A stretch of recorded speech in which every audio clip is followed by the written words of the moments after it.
mag-alala, hindi ko ang sadya ko dito. Ang asawa mo. Huwag mo siyang sasaktan. Isama mo na lang ko, Elton. Ano ba nangyayari? May problema ba? Si Angela. Nasaan si Angela? Hello? Angela, nasaan ka? Tumahimik ka! Ito kasi tumawag ka ng mga pulis! Tumahimik ka! Inago mo lang siya sa akin noon.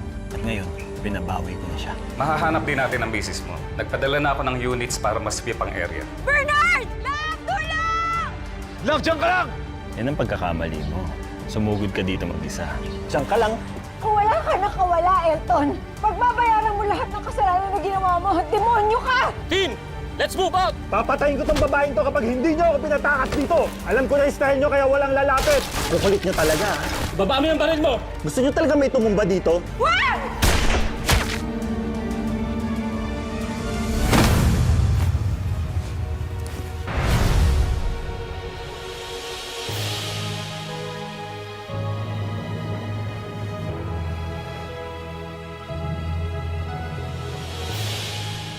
Thank you po.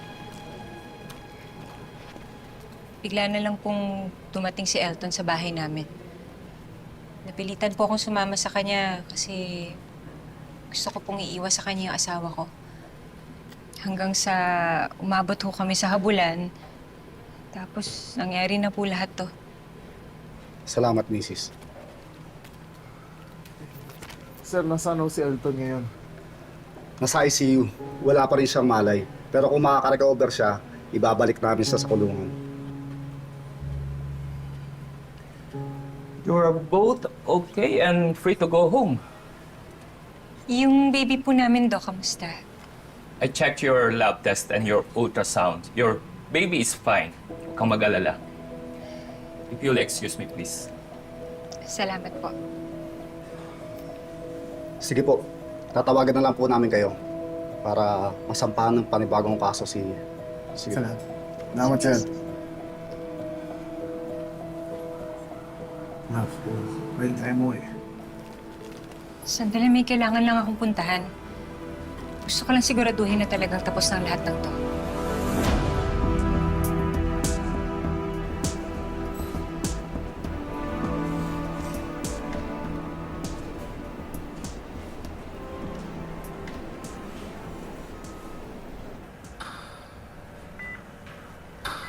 Sobrang galit sa atin ni Elton.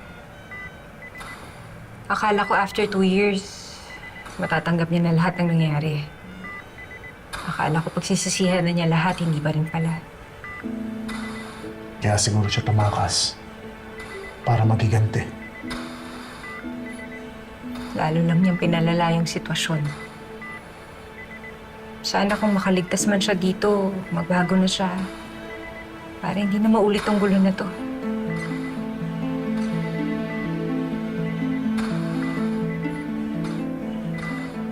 Pero Angela, hindi mo pa rin nasasagot yung tanong ko sa'yo. Paano mo nalaman na may masamang balak si Elton? Dahil hindi ito yung unang beses na pinatay ka ni Elton. Ano? Si Elton yun.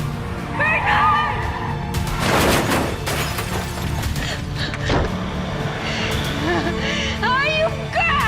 Hayop ka, Elton! Kaya ganun na lang yung takot ko nung nabaril ka ni Elton.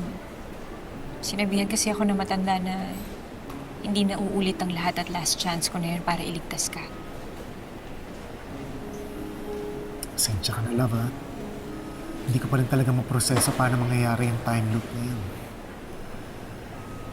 Kahit naman ako eh. Gulong-gulo rin ako nun. Pero huwag na natin isipin yun ang importante. Buhay ka. Kasama na tayo ulit. Pero paano mo nagawa yun? Paulit-ulit mo ako nakitang namamatay. Paano mo nakaya? Hindi ako bumitaw. Inisip ko na magkakasama ulit tayo. Sinabi ko sa sarili ko na hindi dito matatapos ang pagsasama nating dalawa. Kaya kahit gaano kahirap at gaano kasakit, tiniis ko lahat yun para sa'yo. Love na love. Sobra-sobra yung sakripisyo mo para sa akin. Salamat ha. Asawa kita. Mahal na mahal kita. Gagawin ko lahat para sa'yo, Bernard.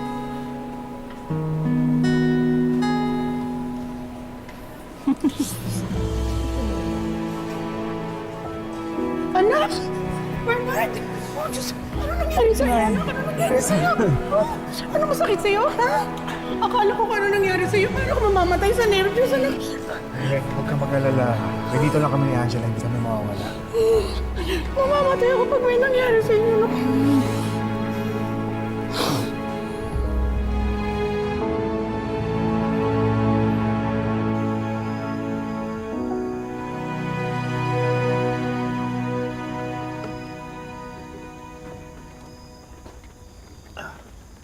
Sige, Isaac. Sumunod ka na lang. Dito na kami sa bahay. Sige, ingat.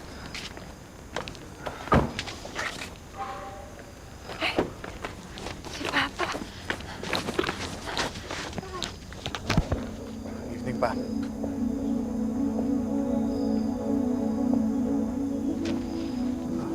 Salamat, ligtas ka. Bakit po kayo lang? Si Mama po nasaan? Ayaw sumama eh. Masama ang loob. Nakita namin nangyari sa inyo sa TV. Sabi niya eh, hindi niyo man lang kami silbihan. At inisip niya tuluyan niyo na kaming kritin na likuran. Ako naman to si Balae. Muntik na nga mamatay itong mga anak natin. Nakuha pa magtampo. Pasensya na po, hindi na kami nakatawag kaagad. Ang dami lang talagang nangyari. Hindi kayo namin nasabi na okay lang po kami. Nag-alala kami, anak. Akala namin tinuluyan ka na ni Elton. Salamat po, Pa. Nag-aalala pa rin po pala kayo sa akin. Akala ko kasi tuluyan niyo na akong kinalimutan. Simula nung nagpakasal ako kay Bernard. Pa, okay na po kami. Lalo na po ngayon, wala na si Elton. Wala nang manggugulo sa amin. Looking back, buti na lang po talaga hindi si Elton ang napangasawa ko. Salamat po ako na si Bernard ang pinakasalan ko. Mabuti siyang tao.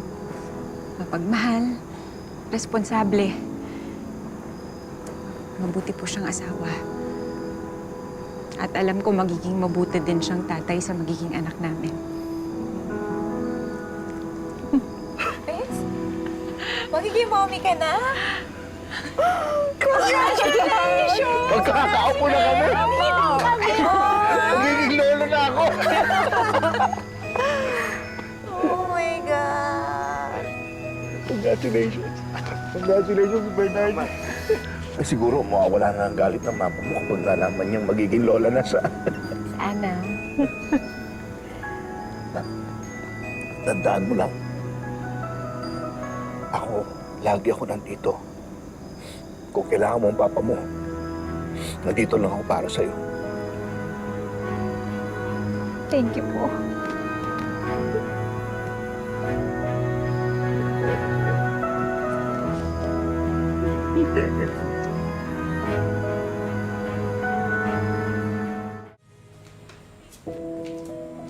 Ay, anak, akin na yan, akin na yan.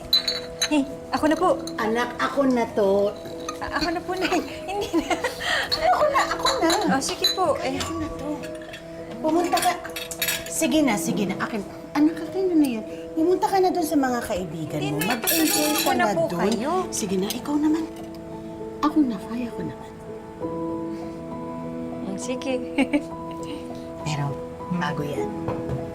Huwag mo na, anak. Anak, salamat ah. Saan po? Kasi ang bait-bait mo sa akin. Lagi mo akong tinutulungan, di mo ako pinababayaan. Kahit ang dami-dami ko ng utang sa'yo. Nanay naman. Wala yun, wag mong isipin yun. Pamilya tayo. Pero kasi anak, hindi lang yun. nakikita ko mahal na mahal mo ang anak ko. At lalo mong pinaramdam sa akin yon nung pinagtanggol mo siya sa mga magulang mo. Alam mo, sobra ako natutuwa sa inyo. Sobra ako natutuwa na ikaw ang asawa niya. Kasi alam mo na, ngayon, kahit may mangyari sa akin, mawala man ako dito sa mundo, masaya ako kasi alam ko may mag-aalaga sa anak ko. Ay, ano ba naman yan? Bakit kayo nagsasalita ng ganyan? Walang ganyanan, ha? Parang nagpapaalam na kayo. Hindi, huwag ganun. Magkakaapo pa kayo.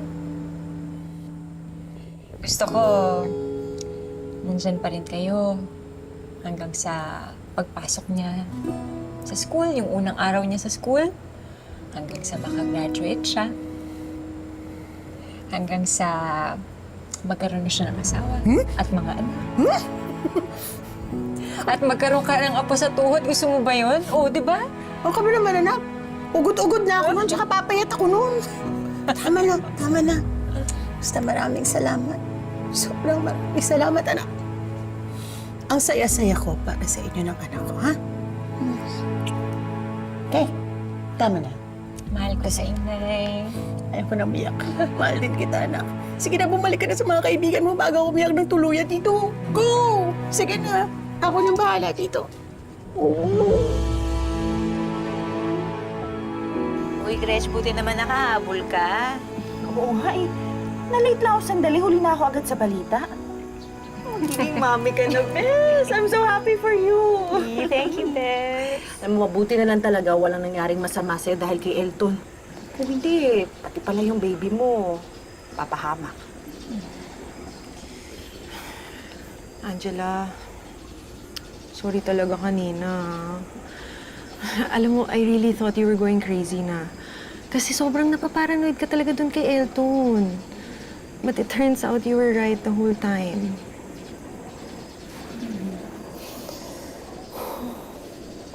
Buti na lang talaga nahulaan mo yung plano ni Elton. Nahulaan? Paano? Parang women's instinct? Ganon? Angela, I'm so sorry. I hope you can forgive me for doubting you. Ano ka ba, Chloe? Wala kang kasalanan, no? Si Elton naman talaga yung punot dulo nito. Kaya huwag ka na mag-emote dyan. Wala namang galit sa'yo. Oo nga, tama. Okay. Alam mo, you're right. Pero alam mo, dapat talaga dyan sa Elton na yan, mabulok sa kulungan. Imagine, muntik pa niyang patayin si Bernard tsaka si Angela. True. Kaka-stress. Anyway, mag-CR muna ako. Ako na rin pala. Sama ka? O, tara na. Dali. Balik kami, ha? Excuse. Bes, yung sinabi ni Chloe, totoo yun? Nahulaan mo yung plano ni Elton? Hindi ko nahulaan. Alam ko na mangyayari yun. Ano paano? Nakulong ako sa time loop. Ha? Anong time loop? Parang yung sa movies? Oo. Kay Gretchen ko nalaman yung time loop. Siya nagbigay ng idea sa akin ng time loop na yun. Pero habang sinasabi niya yun sa akin, nandun ako mismo sa time loop. Kaya wala siyang idea. So, hindi niya maalala. So, wala siyang naalala ngayon. Magkakaapo na tayo. Magiging lolo na ako. Magiging lola ka na. Tumatanda na tayo, Florence. Hindi dapat muna nagpabuntis ang anak mo, Danilo. Lalo lang siya natali sa asawa niya. Paano kung gusto niya na makipaghiwalay? Eh di may bata pang maiipit, madadamay. Ikaw naman. 2 years pa lang silang kasal, hiwalay na agad ang iniisip mo. Florence naman. Hindi ba pwedeng i-wish mo na maging successful ang marriage nila?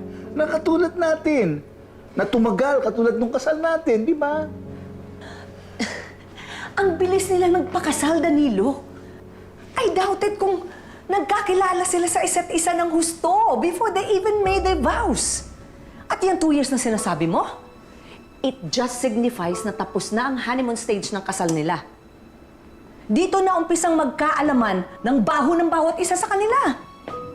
Hindi ka ba nag-aalala na may mga itinatago tong baho itong si Bernard kay Angela kaya nagustuhan siya?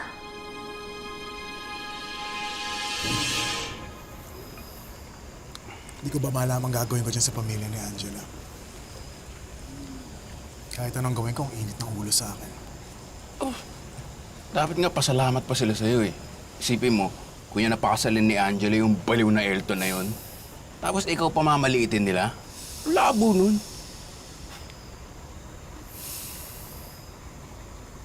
Ewan ko siguro, pasok sa tenga, labas sa kabila.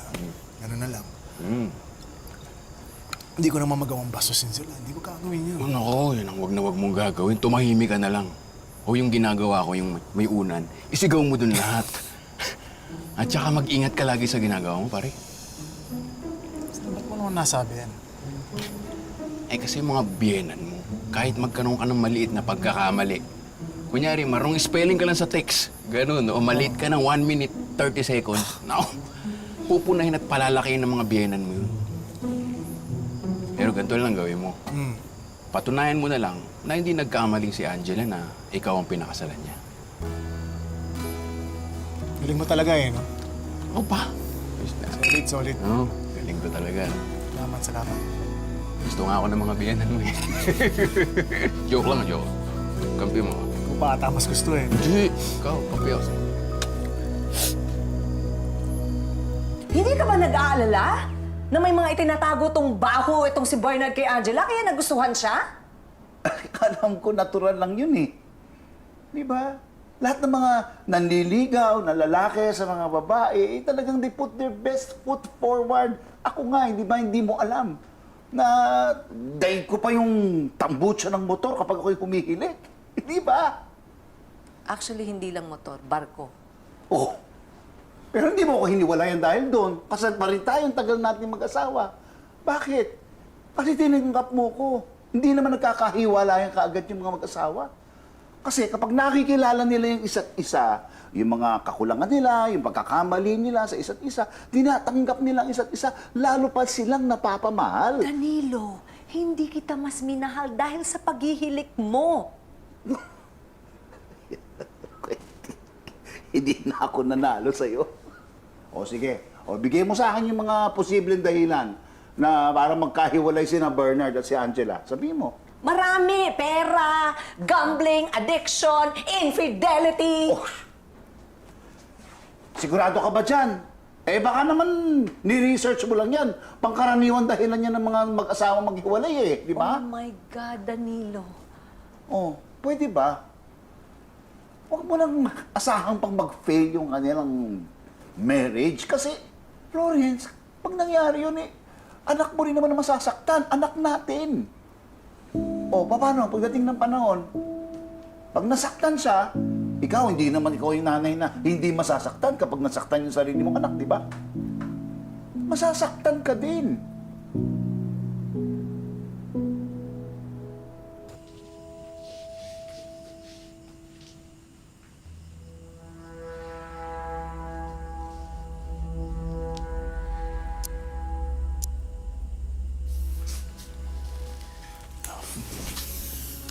Okay ka lang. Siguro natulungan mga kanina, no? Huwag mo na isipin yung love.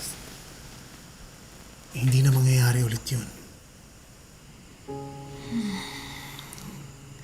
Sabi sa akin ni Lola, ito na daw yung huling beses na mararanasan ko yung time loop. Tuwing 12:00 ng gabi, umuulit ang araw.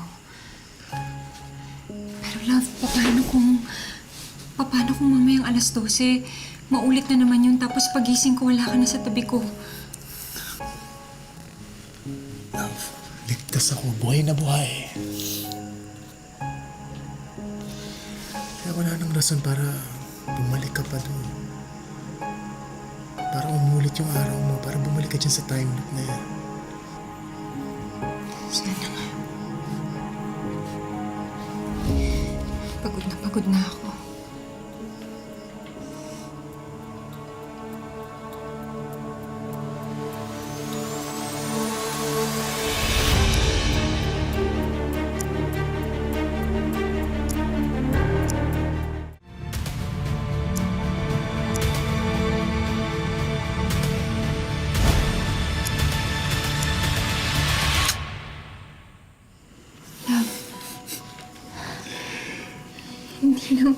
Hindi na siya umulit.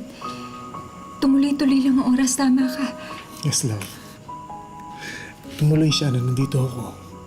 Ako'y buhay.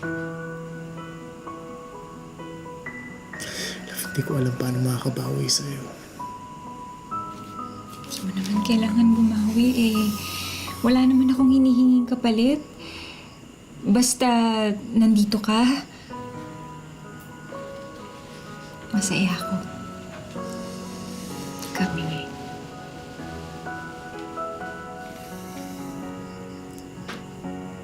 Bakit? May nasabi ba akong masama?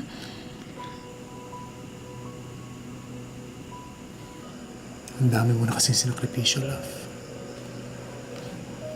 Ang pagligtas mo sa buhay ko. Yung pag-iwan mo sa buhay mo, nung nandun ka pa sa parents mo. Bago mo ako makilala. Ano ka ba? Hindi naman ako nag-e-expect ng kahit ano. Proud ako na ikaw ang napangasawa ko.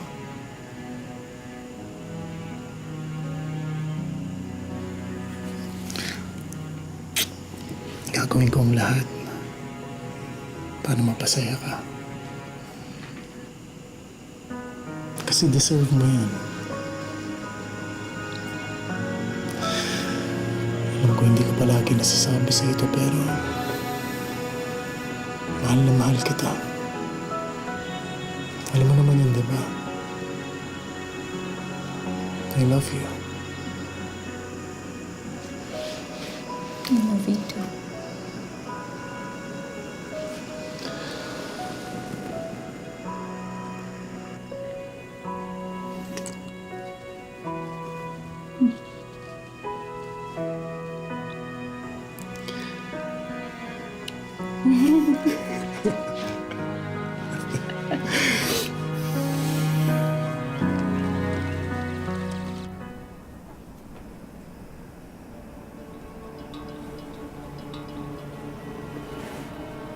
Bernard?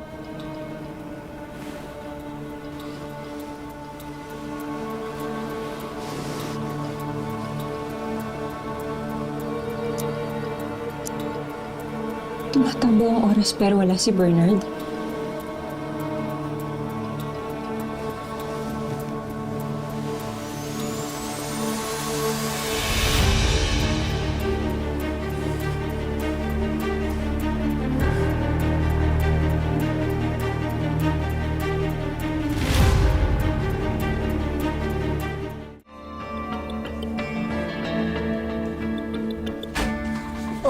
Love, morning. Love. Love. Yes. Ano yun? Natakot lang ako kasi pagising ko wala ka eh. Naku, love, sorry. Hindi na ako nakapapalam. Nag-jogging lang ako. Uy. Basa ka ng pawis yung sugat mo. Okay lang yun, love. Ito naman masyado nag-aalala. Si baby, kamusta? In 7 months' time, makikita ka na namin ng mami mo. Mamaya, alis lang tayo, ha? Papa-check up tayo. Excited ako na makita ka.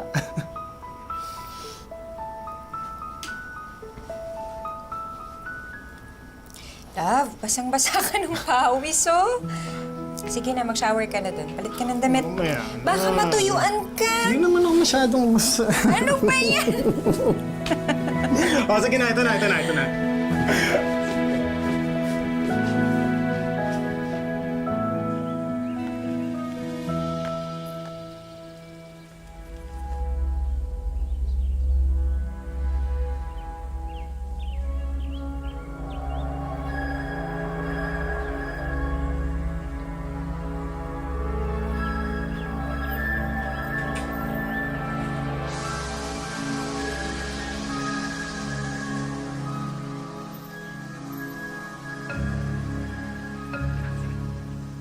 Bakit sila na naman tong nakikita ko? Ipapakulong talaga kita! Ang tagal mo akong pinaasa na magbabayad ka! Si Nanay Hilda po kasi ididemanda po ng pinagkakautangan niya kung di po siya magbabayad ngayon. Ah, si Hilda ang may utang. Papasensya na po kayo, ha? Baka nga si Bernard pa nag-udyok eh. Para talagang si Angela ang umutang. Malimang kasama-sama ako na naman sa magulang mo. Pinangunahan mo lang ako dun sa problema ng nanay ko. Nanay ko rin siya. Sana man lang kinausap mo ako. Hindi yung nagdesisyon ka mag-isa. Silang may kasalanan kung bakit hindi natupad ni Angela mga pangarap niya. Masaya naman si Angela sa buhay na pinili niya. I don't think ganun siya kasaya. Kahit na iligtas mo ang asawa mo, hindi pa rin natatapos sa mga problema ninyo. Ano po ibig niyo sabihin? Nandito po ba si Elton?